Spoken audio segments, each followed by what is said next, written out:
We should do a little compare and contrast because there's Titebond II and there's Titebond III. So both of these will work for stuff that lives outside. Here's the line in the sand difference.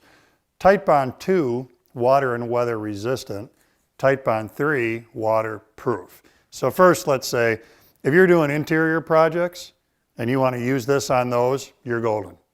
When you go to exterior projects, then we got to pick 2 or 3. What do we got going here with 3? So again, we're waterproof. So what I usually tell my students and other people in woodworking is that if you're doing a project where it's going to be damp all the time, so maybe if you're making a planter box and you know that that soil is going to be constantly wet, that a waterproof glue is the way to go.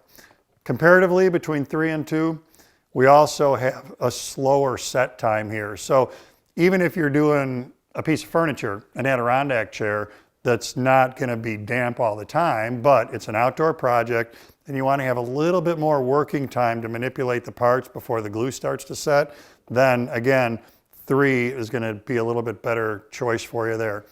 It's FDA approved, so that makes it a good choice for food proximity, like cutting boards or stuff in your kitchen.